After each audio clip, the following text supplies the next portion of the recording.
bato na, ano ba yung title natin? Huli na, naging bato pa. So, totoo pala, yung nabasa natin sa post o sa sinabi ni Spokes Harry Roque, na yan, gusto ring hulihin. Lahat na lang tayo, gustong hulihin ng putang inang bangag na ito, di ba? Na sinasabi ni Spokes Harry na may nagtraidor kay Senator Bato. Kaya Senator Bato, trust no one this time. Sino ang nagtraidor sa'yo? Okay, hindi ko alam ang pangalan, pero ang nangyari pala dito, mga palangga, yung isa sa pinagkakatiwalaan ni Senator Bato, Some days can get a little crazy. But with Food Panda, ay ipinagkanulo siya sa Bangag Administration. Bakit nga ba ang isang kaibigan mo o maybe minsan kamag-anak mo na ibinibenta ka sa mga kalaban? Sa ngalan ng salapi. Sa ngalan ng pera. Alright? So ngayon, ang nangyari pala dyan, allegedly, dahil wala naman ako sa pinangyarihan, ang isa sa mga trusted personalities ni Senator Bato ay pinangakuan. Okay? Pinangakuan ng bonggang-bongga ng pwesto and pera. Okay? So mukhang nabigyan naman daw siya ng pera, kaya ipinagkanulo si Senator Bato. But, kasi hindi siya nahuli, di ba? Yung grupo, okay, nang pumiga ng itlog nung trusted, parang ganito yan eh. Ito si Pedro, okay? Ito si Pedro, ito si Juan. Si Juan, ito yung bata-bata ni Bangag. Ito si Pedro. Pinigan niya yung itlog. Hoy, turo mo na kung nasaan si Bato. Okay, bibigyan ka ng 5 million, kunyari. So ngayon, nagbumigay ito, sinabi niya yung information. So, ito naman si Juan, siyempre mga katsukaran siya. Isa dun sa katsukaran naman, talagang mahal ka pa rin pa, Senator Bato, ng may nagmamahal pa rin sa'yo. Itong si Juan, yung mga katsukaran niya, isa doon, nagchuchu naman daw kay Senator Bato. Ay, Senator Bato, nagchuchu si Pedro kay Juan. Ito naman, sino to? Pangalan natin, si Apolinario. Okay? Si Apolinario nagchuchu kay Senator Bato. Hoy, Bato, yung kaibigan mo si Pedro nagchuchu kay Juan. Okay? Sinabi na nasa ganitong lugar ka, sinumbong kay Bangag, kapalit ng pera. Yun pala yung nangyari. Kaya nadulas na naman ang batong parang, di bang hito, madulas?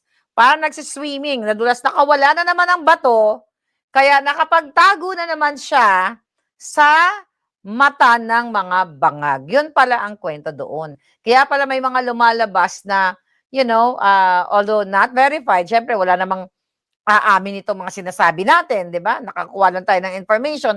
Pero most likely, yun daw yung allegedly ang pangyayari. Kaya akala nila, sure ball na sila na mabitbit nila si Senator Bato sa dahig. Kaso lang, madulas din ang bato at may nagmamahal pa sa kanya. Kaya etong taong ito na kaya mahirap talaga magtiwala, Senator Bato? Nakatakas na naman ang lolo mo, pero nasan ba si Senator Bato? Malay mo, nasa Zimbabwe. Who knows? Baka nagbangka siya mula, pwede ba ibangka? Pwede ba ibangka? By the way, pwede ba ibangka ang Zimbabwe? So, but ganun pa man, yun daw yung chika boom boom doon. Kaya nagpakalat ng, ng balita. Galing din yun sa mga bangag na nahuli na si Bato. False alarm, ika nga. Kasi akala daw nila, allegedly, na madadampot na nila ang ulo ni Bato. Kaso lang, may nagmahal pa rin sa kanya sa mga grupo din ng mga bangag. I mean, wala na, not really grupo na bangag, wala siya magawa, dati niyang mista or what, I don't know, ano relationship nila. Dahil alam naman natin si Senator Bato PNP, siguro nagmamahal pa rin talaga na, sir, ayan, nag-traidor yung tao mo sa likod mo, eto, tumakas ka na dahil huhulihin kay papadala ka, ikikidnap ka ng mga bangag. Now, ngayon nagpalabas ang impacta sa Malacanang, okay, na sinasabi na yung mga lumalabas daw na balita na false alarm or na fake news na nahuli si Senator Bato ay galing daw sa atin. Ba't naman tayo maglalabasan at sinasabi na ito daw ay kagagawan para daw guluhin ang impeachment proceedings at magkaroon ng diversionary tactics. Anong kababawan, anong kabaliwan yan? Sinabi na nga mismo ni Inday Sara, ikaw, Clarissa Taratara, nagsasalta ka na nasa likod mo ang seal ng bangag na presidente. Magpaka-professional ka. Well, paano naman maging professional? Isang boba, ang isang talipandas na impacta. Right? Na ipagbibintang pa sa atin na tayo daw nagpakalat kung nahuli daw si Bato. Sa kanila din yan. That is very Liza Tanas. Very Liza Smugs. Ganun po sila gumawa ng kwento. Kunyari, magpapakalat sila tas ibibintang natin. Parang katulad ng ginawa nila sa namatay nilang nasa garapon. Una, pinakalat na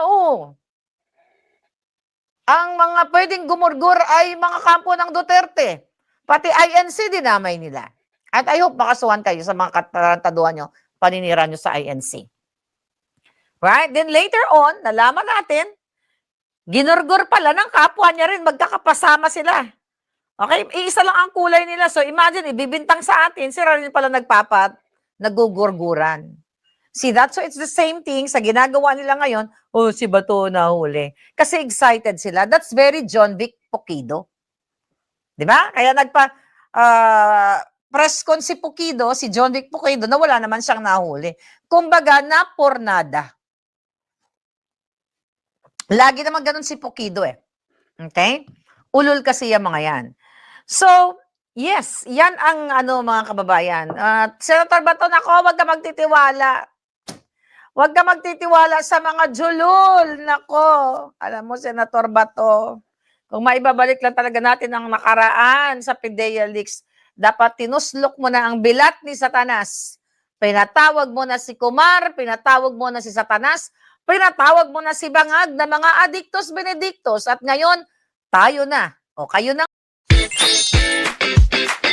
Using phone for navigation while driving is dangerous. Ngayon ang ginugurgur isa-isa. Kaso lang, damage has been done. Di ba? Irreversible na. Make yourself na lang safe.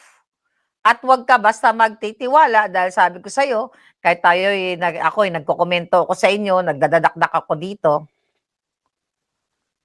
ako ay kaalyado nyo pa rin para sa katotohanan. Ayoko naman sabihin na, mahal ko kayo. Parang, baka naman ma-misinterpret. But mahal ko ang katotohanan. Okay? So, huwag ka magtitiwala. Alam mo na kung sinong trader. Sabihin, bulong ko sa'yo kung sino.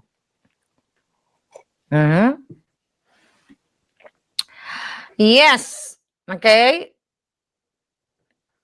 Sabi ni Dance, ma'am, itinatanggal nila yung aalma sa lutong result ng impisa. Yes! Diyos ko po, palangga. Paulit-ulit na natin yung sinasabi.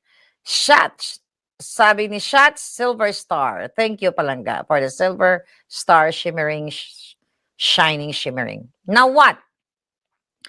So, yan ngayon yan. Okay? Yan ngayon ang mga patuloy na pangyayari sa atin. Mahirap din po mahuli yan si Bato. General din yan sabi ni Plaridel. Alam mo, kahit general ka, kahit gaano ka kagaling, mga kababayan, kung pinagtutulungan ka na, di ba? Lalo na sa Pilipinas ka. Okay? Kaya lang ako hindi nila mapatay-patay kasi alam ko, pinadala na nila ako ng asa. Hindi alam ko, may nagtestimonya dyan. Naka-report na rin yung mga hayop na yan sa FBI, mga bangag na yan.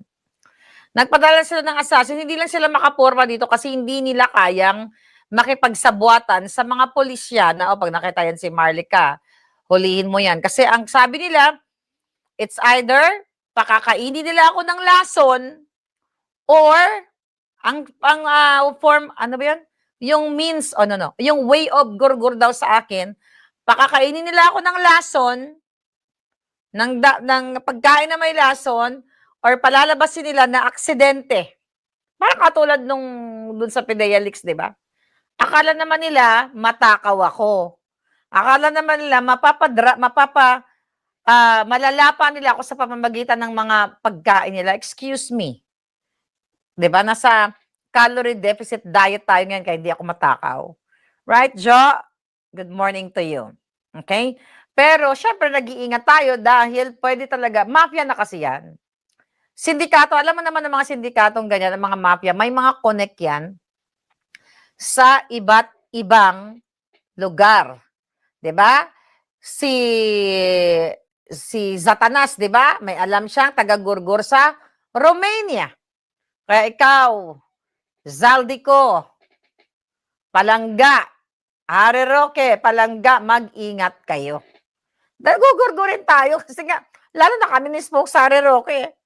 Lalo na yan si Zaldico, gugurgurin nila yan.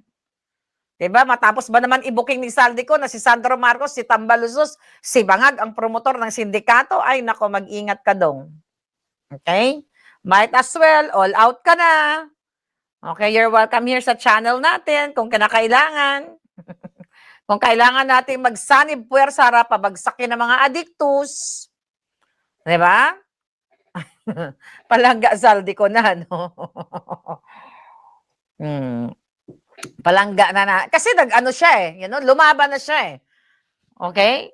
Kabaga, pinatutuhanan ni Zaldico yung mga sinasabi ko, kaya palangga na natin siya. But again, you know, yung palangga natin, dapat talagang yung laban niya, ibuhos niya na.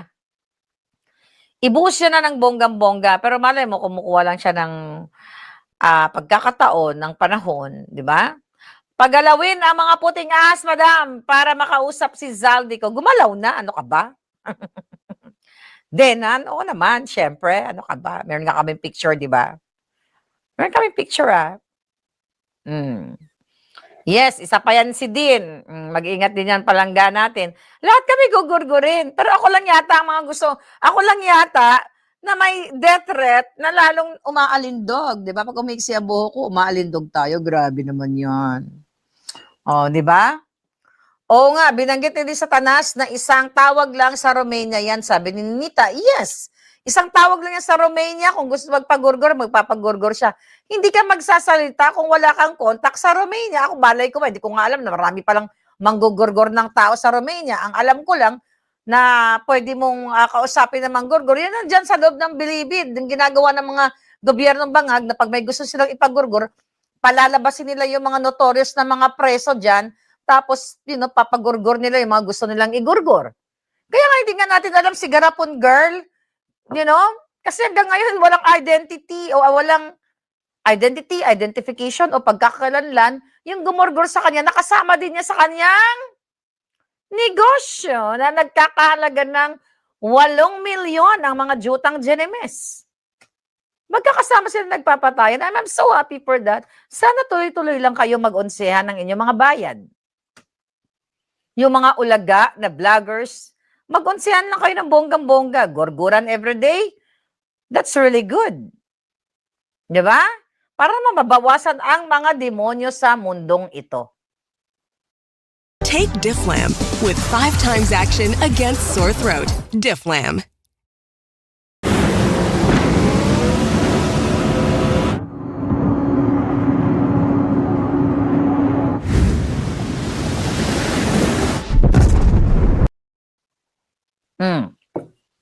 Yep.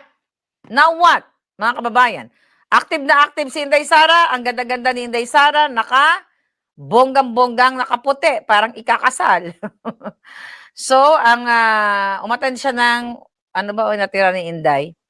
Okay? Alright. Unang-una, sinasabi ni Inday Sara, nagpapasalamat siya. Okay, pagyan natin to. Nagpapasalamat siya sa pagiging diligent and passionate daw ng kanyang mga abogadong magagaling. Okay? Ganda ni Inday Sara, oh. Then, sinabi niya na si Clarissa Taratara nga ay dapat maging professional dahil nga, you know, puro kasinungalingan. Everyday nagsisinungaling itong mga hayop na ito. Sabi ni Jana, I will well-deserved gurgurd. Okay? What else? Okay? Ano pa ang mga eksenang kaganapan dito? Oh, what the fuck? Ano to? Sorry. Sorry palangga. May nakita ako. Ano ba yun? Na-carried away ako. Alright? May nakita ko mga eksena sa banga. Okay?